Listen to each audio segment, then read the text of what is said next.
अपना उत्तराखंड में आप सभी का बहुत स्वागत है। आपके साथ मैं हूं नलिनी पांडे। चले खबरों की शुरुआत करते हैं। पिथौरागढ़ में चाइना बॉर्डर के करीब गुंजी में स्थानीय लोगों और बीआरओ के बीच भारी विवाद खड़ा हो गया। ग्रामीणों ने बीआरओ की कमांडिंग ऑफिसर भावना चौधरी पर जनजातियों की धार्मिक भावनाएं आहत करने का आरोप लगाया है। स्थानीय लोगों का कहना है कि बीआरओ रोड निर्माण के काम में लगे स्थानीय लोगों को हटा रहा है और उनकी जगह बाहरी राज्यों के लोगों को काम दे रहा है। इस मामले की शिकायत करने जब वे बीआरओ की कमांडिंग ऑफिसर के पास पहुंचे तो भावना चौधरी ने उनके साथ गंदा व्यवहार तो किया ही, साथ ही अनुसूचित जनजाति की धार्मिक भावनाओं का मजाक भी उड़ाया। बिल्कुल आप बोलिए। काम करते हो, काम नहीं करते हो, तो हमारे धार्मिक भावनाओं को भी ठेस पहुंचाने का काम किया, जिससे लोगों में भारी आक्रोश है और लोगों ने प्रशासन से हस्तक्षेप की मांग किया।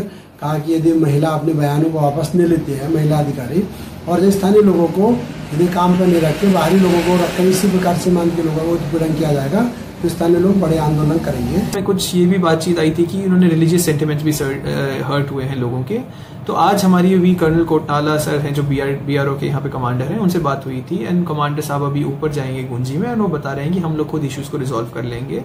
क्या क्या जो भी लोकल्स के कंसर्न है उनसे बातचीत करके वहाँ पे हम लोग उसको रिजॉल्व कर लेंगे। देहरादून के कलेक्ट्रेट ऑफिस में हुए रजिस्ट्री घोटाले में मुख्य आरोपी और नामी वकील कमल विरमानी की जमानत याचिका खारिज हो गई है। सीजेएम कोर्ट ने विरमानी की बेल खारिज करने के साथ ही 2 दिन के पुलिस कस्टडी में भेज दिया है। पुलिस ने अब तक 9 आरोपियों को गिरफ्तार किया। उन पर आरोप है कि देहरादून में 600 करोड़ से ज्यादा की सरकारी और खाली पड़ी जमीनों के पहले फर्जी कागजात बनवाए गए, फिर रजिस्ट्री ऑफिस से बदले गए और खुर्द बुर्द करके करोड़ों की हेराफेरी की गई।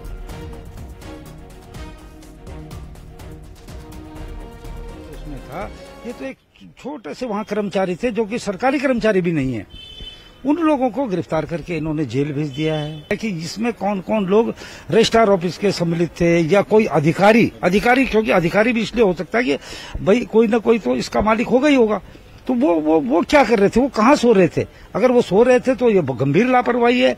अगर उनकी भी संलिप्तता है तो पुलिस को इस बारे में भी जांच करनी चाहिए। तक 7 मुकदमे पंजीकृत हुए हैं और 9 लोग अभी तक पुलिस ने इसमें अरेस्ट करके जेल भेजे।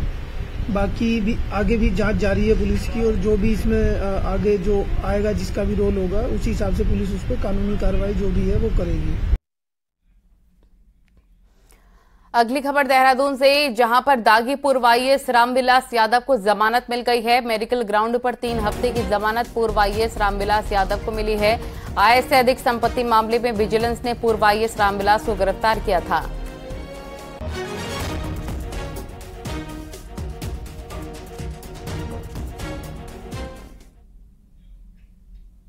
बागेश्वर उपचुनाव को लेकर प्रचार अंतिम दौर में है और आज मुख्यमंत्री पुष्कर सिंह धामी यहां प्रचार के लिए पहुंचे। सीएम धामी ने बीजेपी प्रत्याशी पार्वती दास के समर्थन में रोड शो किया।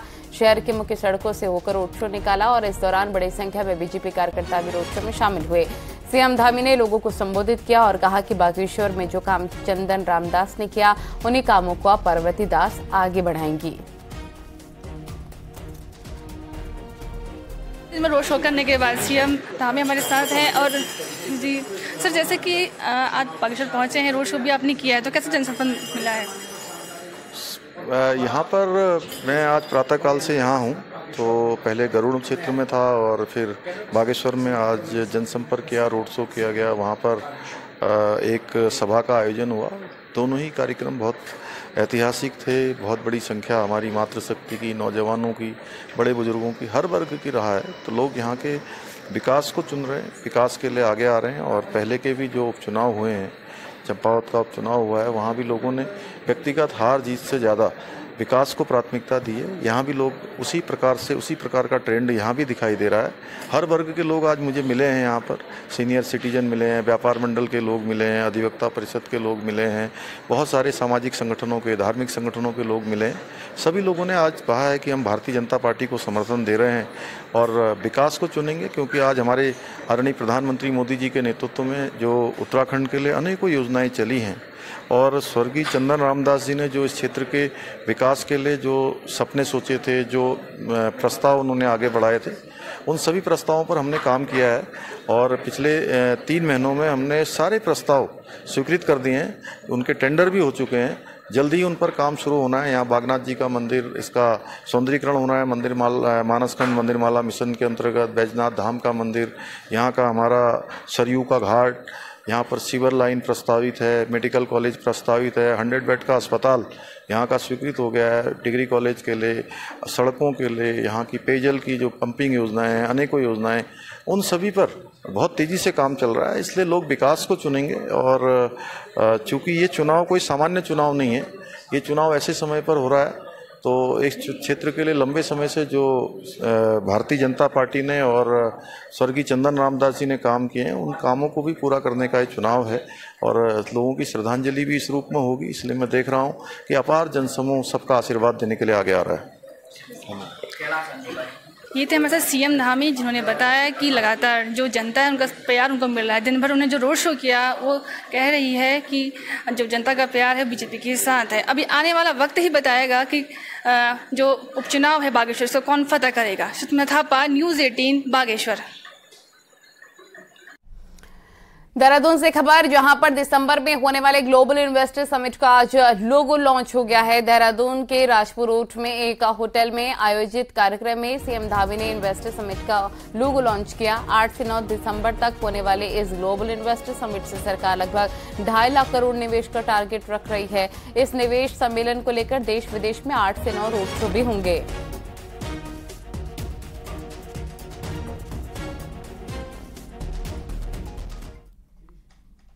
एक सकारात्मक माहौल प्रदेश के अंदर निवेश को लेकर और प्रदेश के अंदर नए इन्वेस्टमेंट को लेकर लोगों में बना है।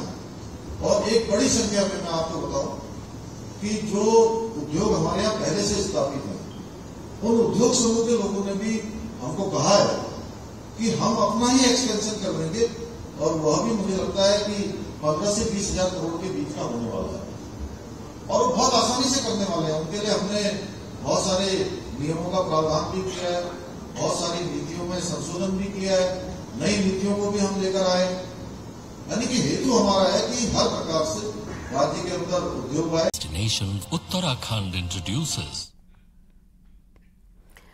मुख्यमंत्री पुष्कर सिंह धामी आज थराली विधानसभा पहुंचे। उनके साथ बीजेपी प्रदेश अध्यक्ष महेंद्र भट्ट भी मौजूद रहे। वहीं सीएम धामी ने थराली विधानसभा के आपदाग्रस्त क्षेत्रों का हवाई दौरा किया। सीएम ने कहा कि थराली विधानसभा क्षेत्र में आपदा से बहुत ज्यादा नुकसान हुआ है और सरकार आपदा प्रभावितों को हर संभव मदद का आश्वासन दे रही है। मुख्यमंत्री ने कहा कि सरकार का प्रयास है जल्द से जल्द स्थितियों को सामान्य किया जाए और जनजीवन को सामान्य किया जाए।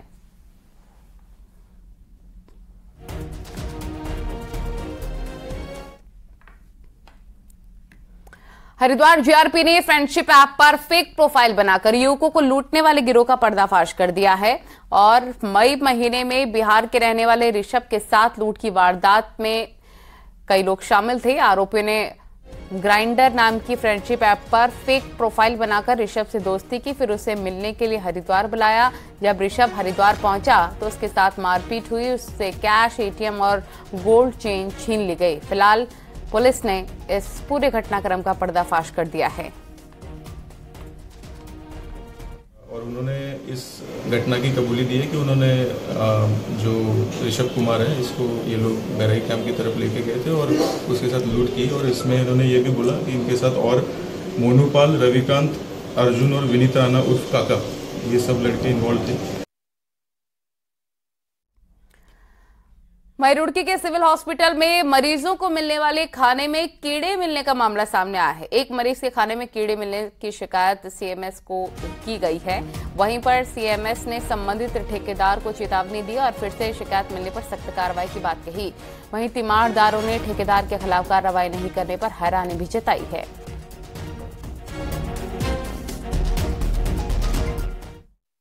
खाना लेकर आते हैं, उसमें दलिया में कीड़ा था। तो जैसे वाइफ खा रही थी तो उन्होंने दिखाया मुझे, फिर मैंने उन्हें बोला तो कह रहे कि धोखे पर गिर गया। फिर एक की प्लेट में खाना ले गया, आज 2 रोटी उनमें वासी थी। महिला के खाने में कीड़ा गिंडार टाइप का आ गया था, तो उसके द्वारा तुरंत ही मुझे सूचित कर दिया गया था मेरे फ़ोन पर और फोटो भी भेज दी थी, जिसको मैंने संबंधित ठेकेदार को तत्काल ही सूचित करा है और उसकी कॉपी करके हम लोगों ने उसको चेतावनी जारी कर दी है। और डेंगू से डरे हुए लोगों के लिए एक राहत भरी खबर है। कोरोना से संक्रमित हुए लोगों में डेंगू का असर बेहद कम पाया गया है। दून मेडिकल कॉलेज में हुई रिसर्च में पता चला है कोरोना के कारण बनी एंटीबॉडी डेंगू से भी लोगों को बचा रखी है। 189 डेंगू के मरीजों में ये रिसर्च सामने आया है और कोविड हो चुके मरीजों में डेंगू का असर काफी कम नजर आया है।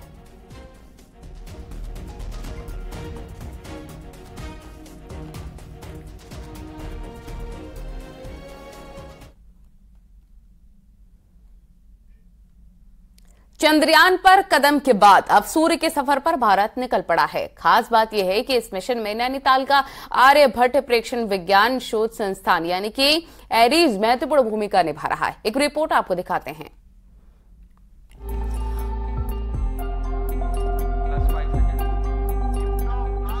चंद्रयान फतेह के बाद जैसे ही सूरज की ओर भारत ने छलांग लगाई तो इसरो से लेकर नैनीताल के एरीज तक तालियां बज उठी। आदित्य L1 लॉन्च के दौरान नैनीताल में स्कूली बच्चों से लेकर शोध छात्र और वैज्ञानिक नजरें लगाए बैठे रहे। भी इंडिया का जब मिशन हो रहा है तो इसका एक तो ये बेनिफिट है कि L1 पॉइंट पे जा रहा है, जिससे 24 आवर्स हम लोग ऑब्जर्वेशंस कर रहे हैं सन की।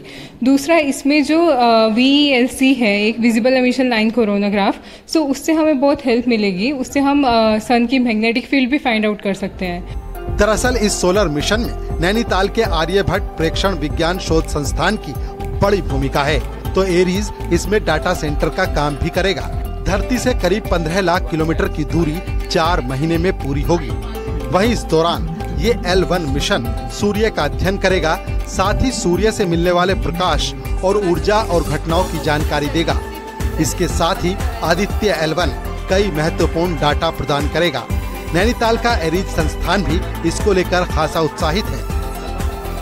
एक ऐसे एल्गोरिदम इजाद किया गया है जो एक उपकरण पर लगाया हुआ है, तो वो सूर्य से जब भी ऐसे बहुत सारा प्लाज्मा का एक बड़ा सा बादल निकलेगा जिसमें बहुत ही ऊर्जावान कण होते हैं, तो उसका पता लगाने का, उसमें तेजी कैसे आती है, उसका ये ऑटोमेटिक काम करेगा।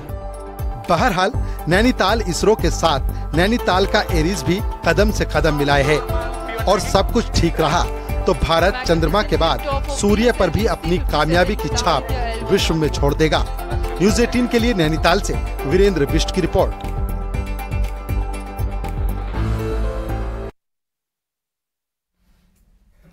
कोटद्वार में दुगड्डा की पहाड़ी पर बसे आमसौड़ और जमरगढ़ी गांव पर भूस्खलन का खतरा मंडरा रहा है। घनी आबादी वाला आमसौड़ और जमरगढ़ी गांव भी पहाड़ी के ठीक नीचे बसे हुए हैं। ऐसे में सबसे ज्यादा खतरा भी इन्हीं गांवों पर है। खतरे को देखते हुए प्रशासन ने रात को ही ग्रामीणों को उनके घरों के बाहर निकल दूसरे गांवों में जाने के निर्देश दिए हैं। डर के साए में रह रहे ग्रामीण दिन के समय अपने घरों में आते हैं और जैसी बरसात या रात होती है तो दूसरे गांवों में शिफ्ट हो जाते हैं।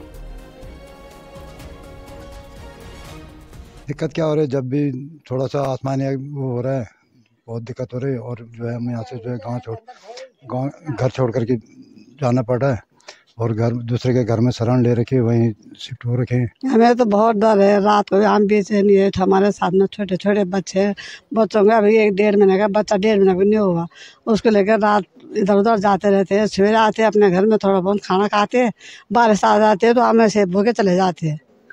बहुत परेशानी है। प्रशासन आया, पटोरी आया, रात को उस दिन पुलिस आया, घर से बाहर निकलो सवेरे पटो। साथ ही अभी सुरक्षा के दृष्टिगत ये किया था कि भाई उनको जो है दूसरी जगह शिफ्ट कर दें अभी फिलहाल, लेकिन उसमें अभी जो हम प्रस्ताव भेज रहे हैं इसमें कि भूगर्भीय सर्वेक्षण इसका जो है कराया जाएगा और यदि उसमें जो है इस तरह की जो कि तकनीकी चीजें हैं और भूगर्भीय सर्वेक्षण कराने के उपरांत जो है फिर उनको जो भी सरकार निर्णय लेती है तो उसमें अग्रिम कार्रवाई की जाएगी। चलिए खबरों में आगे बढ़ते हैं। उत्तरकाशी की लाइफलाइन तामाखानी सुरंग में पानी का रिसाव बना हुआ है, जिससे स्थानीय लोगों को आवाजाही में दिक्कतें हो रही हैं। ट्रीटमेंट के नाम पर करोड़ों खर्च के बाद भी उत्तरकाशी गंगोत्री हाईवे पर तांबाखाड़ी सुरंग में पानी का रिसाव नहीं रुक पा रहा है।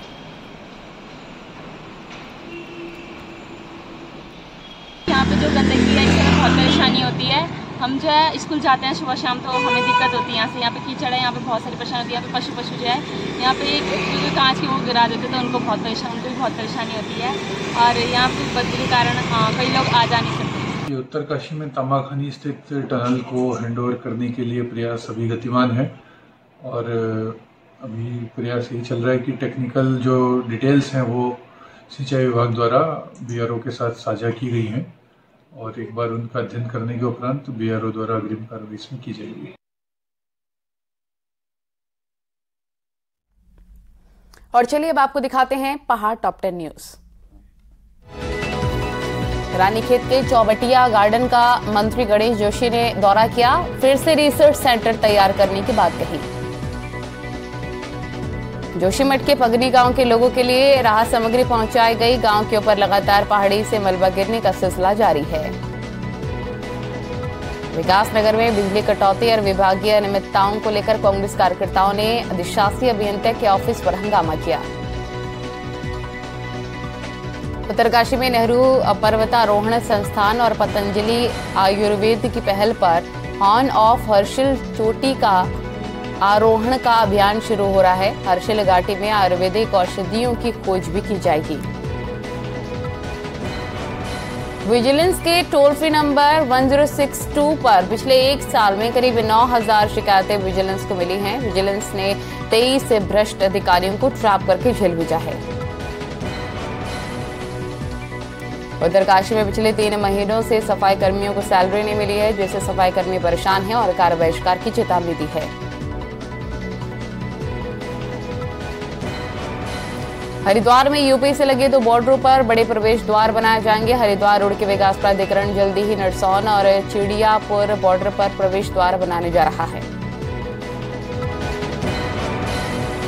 बद्रीनाथ धाम में जैसे ही मौसम साफ हुआ है, यात्रा भी रफ्तार पकड़ने लग गई है। हर दिन 2000 से अधिक तीर्थयात्री दर्शन कर रहे हैं। मास्टर प्लान के काम भी चल रहे हैं। राज्य भर के बार एसोसिएशन शनिवार को नैनीताल में एकजुट हुए हैं। अधिवक्ताओं की समस्याओं और वकीलों पर पुलिस कार्रवाई के खिलाफ सभी बार एसोसिएशन ने आवाज बुलंद की है। देहरादून में गुरु राम राय विश्वविद्यालय में 18 राज्यों से आए योग के स्टूडेंट्स और एक्सपर्ट्स ने राष्ट्रीय योगासन प्रतियोगिता में प्रतिभाग लिया। इस प्रतियोगिता में अमेरिका, वियतनाम, ब्राजील, ऑस्ट्रेलिया के योग साधक प्रतियोगिता भी शामिल हुए।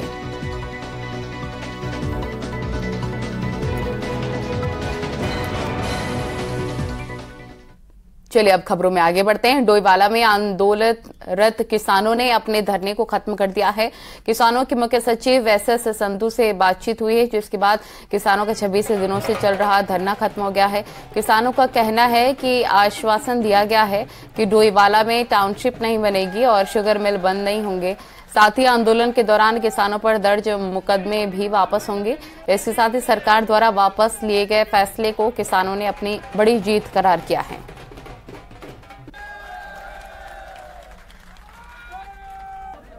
विरोध के बाद यहाँ से कैंसिल करके दूसरी जगह चिन्हित कर ली है और शुगर फैक्ट्री के बारे में उन्होंने कहा कि मैं अधिकारियों को बुला करके कल इसमें एक मीटिंग लेते हैं, शुगर फैक्ट्री भी चलेगी। रुद्रप्रयाग में सड़क किनारे से अतिक्रमण हटाने के विरोध में व्यापारी सड़क पर उतर आए हैं। आज अगस्त मुनि, बेडूबगढ़, सिल्ली, चंद्रपुरी, जवाहर नगर और कई जगहों पर दुकानें बंद रहीं। वहीं व्यापारियों ने प्रदर्शन किया और अवैध अतिक्रमण के खिलाफ हो रही कार्रवाई को रोकने की मांग की।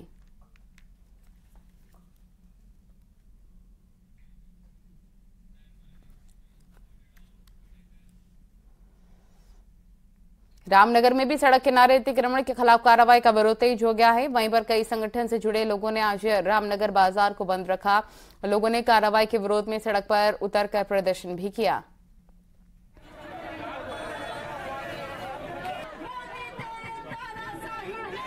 अपने घरों में रह रहे थे, एकाएक वन विभाग ने, सिंचाई विभाग ने, NH ने उनको हटाना शुरू कर दिया, उनको बेघर करना शुरू कर दिया है और उसके खिलाफ पूरे रामनगर की जनता एकजुट हो रही है। और यही मांग हमारी सरकार से है कि किसी को भी नहीं हटाया जाए, सबको उनकी जगह पर मालिकाना अधिकार दिया जाए। इसको लेकर के आज यहाँ पर बंद और जुलूस का कार्यक्रम रखा गया है। आंदोलन जारी रखा है जिसमें हमारे साथ पुछड़ी के लोग भी आए हैं। पुछड़ी के 110 मकानों को चिन्हित कर रखा है, जिनमें से वो भी तोड़े जाएंगे कह रहे हैं। अब देखो कितनी तारीख तक तोड़े जाते हैं, 5 तारीख का समय दे रखा है। बड़ी समस्याओं का सामना करना पड़ा रामनगर वालों को। और क्या बताएं, इस समय आम डंडा है, कई लोग ऐसे हैं, आम डंडा है, तुम्हारा रानी खेरोड पूरी है, लखनपुर का चौराहा है, लखनपुर में सारी रोडें तोड़ने को कर रहे हैं। पौड़ी गढ़वाल सांसद तीरथ सिंह रावत के पैतृक गांव सीरो समेत अन्य गांव को जाने वाली सड़कें खस्ता हाल हैं। वहीं ग्रामीण लंबे वक्त से सड़क की दुर्दशा सुधारने के लिए सड़क डामरीकरण की मांग भी कर रहे हैं, लेकिन सुनने वाला कोई नहीं है। मोटर मार्केट 15-20 सालों से ये स्थिति हो रखी है कि सड़क जब भी बनती है तो कुछ समय बाद वो टूट जाती है और फिर हालत जस के तस हो जाते हैं। रोज के रोज कई दिन किसी के पट्टे टूट जाते हैं, किसी के बुश कट जाते हैं इन खड्डों में। तो हम तो बहुत परेशान हैं। हमें शासन प्रशासन से हाथ जोड़कर विनती करते हैं कि शीघ्र ही इस कार्य को शुरू किया जाए। पिथौरागढ़ में चीन और नेपाल बॉर्डर को जोड़ने वाली सड़कों का भी बुरा हाल है। हालात ये हैं कि बॉर्डर की चारों घाटियां का शेष दुनिया से संपर्क भी पूरी तरह से कट चुका है। सामरिक नजरिए से बेहद जरूरी इन सड़कों की दुर्दशा को लेकर अब रक्षा मंत्रालय गंभीर नजर आ रहा है।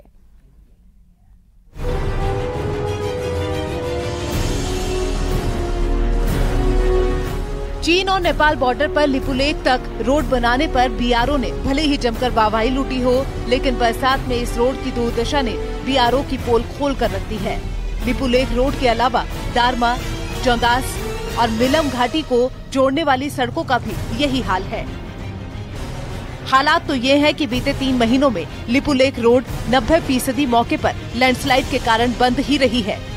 बॉर्डर की इस रोड में लगातार हो रही लैंडस्लाइड के कारण आदि कैलाश यात्रा को भी स्थगित करना पड़ा है।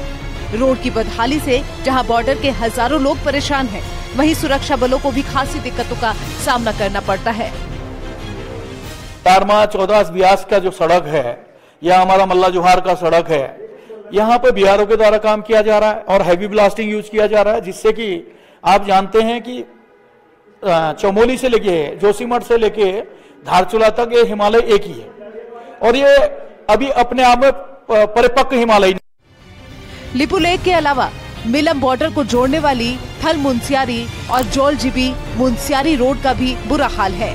रोड के बंद होने से इन इलाकों में जरूरी चीजों तक का संकट खड़ा हो गया है। मुंसियारी को जोड़ने वाली दोनों अहम रोड बीते 14 दिनों से बंद पड़ी हैं। बॉर्डर की इन सड़कों का जिम्मा केंद्रीय एजेंसियों के पास है। ज्यादातर सड़कों की देखरेख जहां बीआरओ करती है, वहीं दारमा घाटी को जोड़ने वाली रोड CPWD के हवाले है। बॉर्डर रोड्स की दुर्दशा पर अब रक्षा मंत्रालय भी गंभीर नजर आ रहा है। मंत्रालय ने सभी एजेंसियों को सख्ती के साथ सचेत किया है।